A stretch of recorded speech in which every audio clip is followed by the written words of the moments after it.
বিনা উইকেটে 7 রান নিয়ে চতুর্থ দিনের ব্যাটিংয়ে নামে বাংলাদেশ। স্কোরবোর্ডে 8 রান যোগ করে 15 রানে প্রথম উইকেটের পতন টাইগারদের। মাহমুদুল হাসান আউট 5 রানে। বেশিক্ষণ টিকতে পারেননি সাদমান ইসলামও, আউট 10 রানে। হাসান আলীর উইকেট শিকার। 23 রানে 2 উইকেট পতনে কিছুটা ব্যাকফুটে বাংলাদেশ। এরপরে অধিনায়ক নাজমুল হোসেন শান্ত ও মমিনুল হক বেশ আস্থার সাথে ব্যাট করে। 20 ওভারে টাইগাররা স্কোরবোর্ডে 2 উইকেটে অর্ধশতক পূর্ণ করে। শান্ত 34 ও মমিনুল 37 রানে অপরাজিত থেকে লাঞ্চ বিরতি পর্যন্ত তোলে 2 উইকেটে 93 রান।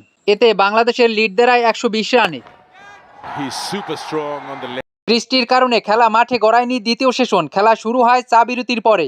34 ওভারে বাংলাদেশের স্কোরবোর্ড 2 উইকেটে 7 রানে পৌঁছে।